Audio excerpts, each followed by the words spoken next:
right. Okay, the supreme leader of Iran is vowing revenge following the funeral of his father, Ayatollah Khamenei. He's pledging in a written statement to, quote, avenge blood of the martyred leader. This comes after the U.S. set a firm deadline for the Iranians today regarding the Strait of Hormuz. Axios reports U.S. officials want Iran to acknowledge that the strait is open, stop attacking commercial vessels, and recognize shipping lanes will remain open without tolls.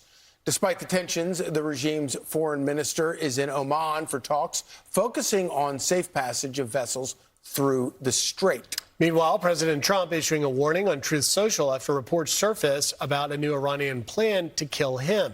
He writes, 1,000 missiles are locked and loaded and aimed at the Islamic Republic of Iran, with thousands of more to immediately follow should the Iranian government act on its threat, pronounced in many corners of the globe, to assassinate or attempt to assassinate the sitting president of the United States of America, in this case, me. Orders have already been given.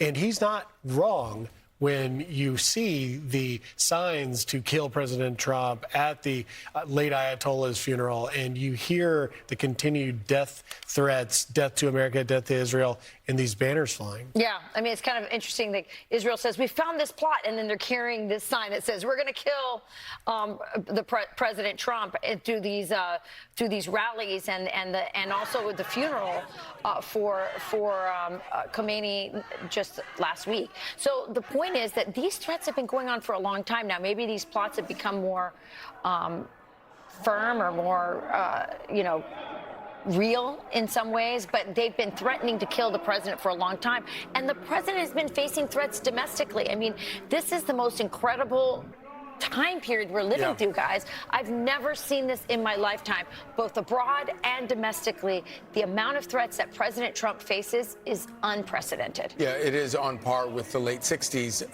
And of course, it's remarkable how much the media tries to sort of act like it's not going on. Earlier, we spoke to Matthew Whitaker, who is the U.S. ambassador to NATO, about these threats. And here's what he said.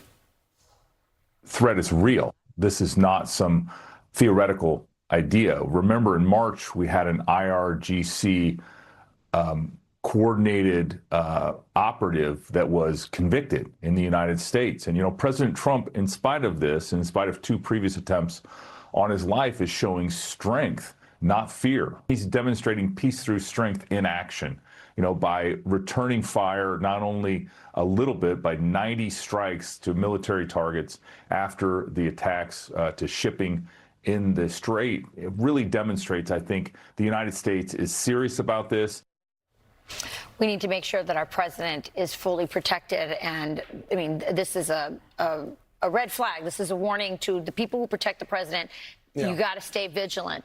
At the same time, I really hope that this doesn't take the president's focus off of trying to resolve this. He needs to get the Straits of Hormuz open. Yeah. We need to make sure, that Iran doesn't have a nuclear weapon, but we also need to get back to the negotiating table because we already know the American people very much want the Straits open, but they want this conflict to end. The polling showed that when they had the first agreement, or the agreement not too long ago. The polling was overwhelming. The American people want this conflict to end, and I hope that these assassination plots and information coming out about this doesn't distract from trying to end the conflict. I don't think the president's going to take his eye off the ball, and he has talked about how literally he doesn't think about the assassination attempts, of which he's now had multiple ones. But to your point, Rachel, which is an important one, I would say it's not only a red flag, it's a blinking red light. Yeah, because we don't know a lot about the previous attempts on his life, but they would appear to be individuals, lone wolves, however you want to characterize it. This is a hostile nation actor being compelled to carry this out. That is a different threat matrix, and the Secret Service and the people that protect the president are looking at this going, wow, this is now a known hostile nation threat matrix that we've got to deal with. But the president, at the end of the day, isn't going to dial back one bit in terms of trying to resolve this conflict. Yeah, and it does make you kind of wonder if Iranian leaders haven't kind of miscalculated Trump, thinking that, okay, he's at the peace table, he's at the trying to negotiate peace, Therefore, we can do whatever we want to do. And we have him in a box. He's not going to respond. Total miscalculation of this guy. It doesn't matter how much he wants peace. He's always wanted peace. He didn't want any of this to begin with.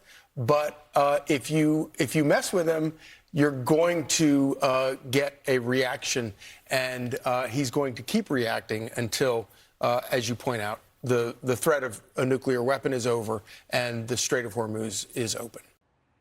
Be sure to like and subscribe for all the Fox News latest on YouTube and catch full shows streaming now on Fox One.